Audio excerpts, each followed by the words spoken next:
kulanti wacan oo wanaagsan daawadayaal halkani waa TV-ga Somali Cable xaruntiisa magaalada Jidda ee dalka Saudi Arabia waxaad ku soo dhawaataan barnaamij gaar ah kaga hadli doono qaabkay uga dareen celiyeen jaariyada Soomaaliyeed ee ku nool dalka Saudi Arabia doorashadii madaxweynaha dalka Soomaaliya Maxamed Cabdullaahi Farmaajo dadkaasi aan mikrofoonka la dhex qaadnay waxa kamid ah hadaladoodii sidatan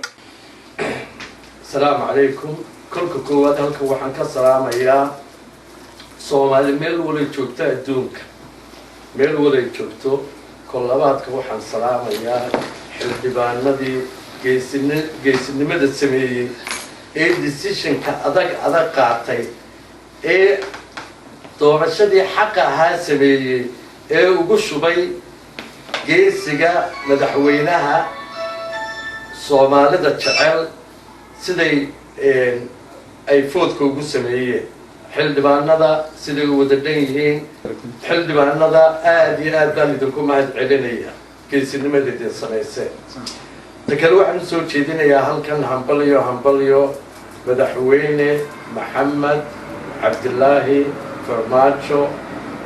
oo in badan hadaladiisa aan maqlayo oo wanaag sanadadiisa in la dhaafo dhan aan wanaag iyo inuu nin Soomaali sax u yahay aan ku maqlayo madaxweyne waan ku hambalyeeynaya hambalyo takale waxaan u sheegayaa ciidamada wadanka Soomaaliya waxaan idinku leeyahay madaxweynuhu waa madaxweynihiinii ag istaaga habeen iyo maalin ag jooga cid kale inay ilaaliso maaha madaxweynaheena idinka dadkii ilaalin lahaa ayaa la doonaya waxaan kaloo ku leeyahay madaxweynaha musuqmaasuq way dhamaatay baan u malaynayaa imika kolka madaxweynenimada noqotay la dagaalan musuqmaasuqa la dagaalan aad iyo aad waan kugu hambalyeynayaa waanan ku salaamay anigoo ah cumdihii jaaliyadaha Soomaaliyeed iyo sheekh al-qabaa'ilka waan ku salaamay madaxweyne shaqadaadana halkaa ka wad geesinimaan kugu ognahay salaamu calaykum Soomaali meel wali joogto waan idin wada salaamay bismillaahi raxmaani raxiim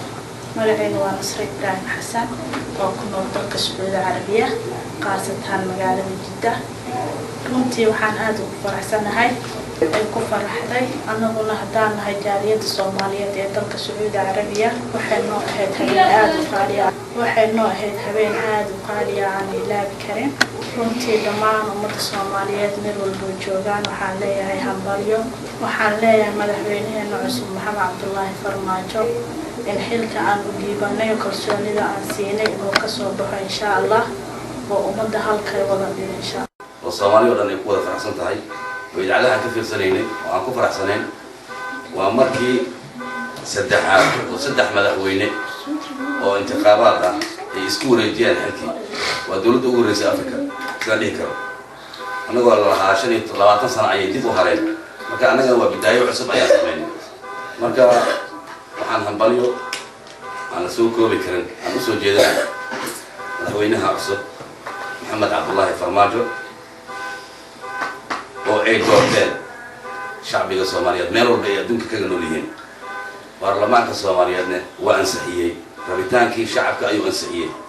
haddana jaariyada kuna waddanka Saudi Arabia qaasatan Jidda halkan waxaa ku nimidna farxadda la wadaagno ummadda Soomaaliyeed oo ku faraxsan madaxweynaha cusub oo aan dooranay oo wax badan aan sugayno madaxweynaha Maxamed Cabdullaahi Farmaajo aad ayaan kugu hambalyeynaa dhammaanteen inta Soomaali oo joogta qurbaha qaasatan Jiddo waxaan leenahay hambalyo waa ku soo dhaweynaa waa ku dooranay waan ku faraxsanahay dhammaanteen waxaan ku leenahay soo dhawaaw Soomaali wax badan bay ku sugaysay waxaana ka sugaynaa ballanqaadkii aad samaysay oo Soomaaliya u samaysay oo aan ku dooranay in aad fuliso in aad la timaado team ra'iisul wasaare dawlad team kula shaqeeyay oo wixii aad ballan qaaday kula oofinay waxaan u malaynayaa adiga ayaa Soomaali ku sugaysaa anagu dooranay واكو أيدني مالك استود جوجنا. الرحمن الرحيم السلام عليكم ورحمة الله وبركاته. مقعي هو بيلس وفساجين وحان كميد أهاي صومالي دا كنول بخورتوي دا سعود عربية سيدو كلا وحان كميد أهاي دادكي صوماليات اسيوين اتاغير ثناي مدحوينها محمد عبد الله فرماجو runtii waa arin aad loogu farxo in uu maanta hoggaanka dalka uu qabto ana arin ay ku faraxdo qof kasta oo Soomaali shariif ah aniga ka beela ahaan farxadeyda ma ahan mid la qiyaasi karo runtii waxaan leenahay madaxweyne jir ee joog weligaana noolow weligaana nadaadihi cadowgaaga ha jabo madaxweynaheena Allah dhowro waqti walba Soomaalina ha guuleysato Soomaali ha noolaato Soomaali ha israacdo cadowga Soomaali Allah jabsho markaana waxaynu aadi doonaa bariga dalka Sacuudi Carabiya gaar ahaan magaalada Dammam iyo aragtida dadka Soomaaliyeed ee ku nool halkaasi الرحمن الرحيم أعوذ بالله من الشيطان الرجيم والصلاة والسلام على أشرف المرسلين سيدنا محمد وعلى آله وصحبه أجمعين أما بعد أنا قال يدي شرقية برقة سعودية عربية جوجنا قال يدي أولاً ونوغو رأيو شيخة وحان عاوال كوفرنا إنا تهنيينو مدحوينها عصب محمد عبد الله فرماجو محمد waxaan oranahay ilaahay baan waxaan ka baryaynaa ilaahay kii ummadda Soomaaliyeed ee dhibaataysan uu soo diray oo xaqiisa uu ku soo diray inuu ahaado taa ka bacdi waxaan rabaa inaan fikradeyda aan u sheego madaxweynaha sharafta leh maanta ummad ku dooratay waa un fadhiyeen ma ogey waxa ku doortay waa shacabkii Soomaaliyeed ومانتا كواري بصاري الرحيم اللهم صل على سيدنا نبينا محمد وعلى آله وصحبه وسلم أما بعد وحنقوا شاريتي منطقة شرقية هل كان عيلة فرديان قدومية حقيقة ديدي يرك شرف له هل كان وحانو عادي عاد عاوة وفرح صنعي أما إله حليبة حضرنا منطقة شرقية مدحوينها جمهورية الصومالية فدرالكا محمد عبد الله فرماجو أول دورتي هالكاس عاد يا عاد عن مقالة دعاء وفرح صنطة إله حلي إله بين هره وحن أرجعنا مدحوينها إن وحلك الصاري إلهي لقرب قلو وأنا مسؤولية وين سومالي عاد بيقولوا من إدمانته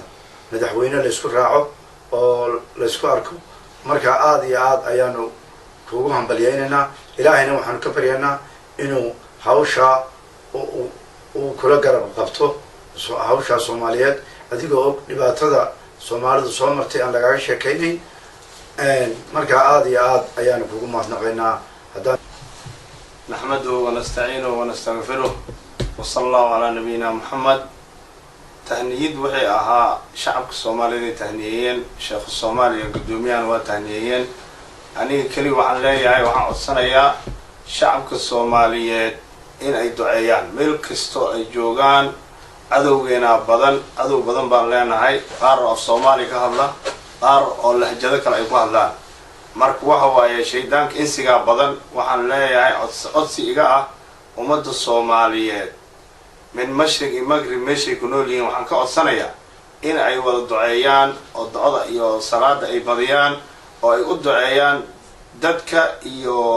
dalka iyo madaxweynaha ay u duceeyaan raxiim waxaan halkan hambalyo uga direynaa dhammaan madaxweynaha Jamhuuriyadda Federaalka Soomaaliya oo 8 bishan ku guuleystay madaxtinimada Jamhuuriyadda Federaalka Soomaaliya doorashadaas oo u dhacday si xaq ah cadeeyana madaxweynayaashii kale ee asiga maaragtay la tartamayay madaxweyne Xasan Sheekh Maxamuud oo muujiyay in maaragtay yani tanaasul maaragtay isjaceelka Soomaalida maaragtay si weyn u soo jiitay oo Soomaalidu aad ugu riyaaqeen aad ugu mahad celiyeen iyo madaxweyne Sheekh Shariif Sheekh Axmed aad ay u mahadsan yihiin waxaan leeyahay markale madaxweyne Farmaajo hambalyo waxaan kaloo hambalyo u dirayaa guddiga anshaxa doorashada Soomaaliya mudana Samatar iyo guddiga doorashada Bayle raxiim anigu magacayga Axmed Dhaqane Maxamuud kalmada jaaliyada Sacuudi Carabiga gaar ahaan bariga Sacuudi Carabiga shaqeeya hambalyo waxaan wadaagayaa gudoomiyaha jaaliyada iyo ku-xigeenadiisa iyo xogeyaha Mr. Burale waxaan hambalyo aan la soo koobi karin annagoo farxsan oo hawada u marinaynaa mudanayaasha baarlamaanka labadooda aqal guddoomiyayaasha ku-xigeenadooda sida jawaari iyo mustar cabdi xaashi iyo ku-xigeenadiisa iyo guddoomiyaha anshaxa guddoomiyihii qabanqaabada Mr. Bayle iyo Mr. Professor Samatar oo runtii howl adag qabtay oo ku arwaaxeen dhammaan shacabka Soomaaliyeed. waxaa kaloo hambalyo taas lamida u diraynaa madaxweynaha sharafta leh shacabka qulubta shacabka ka soo go'ay mudane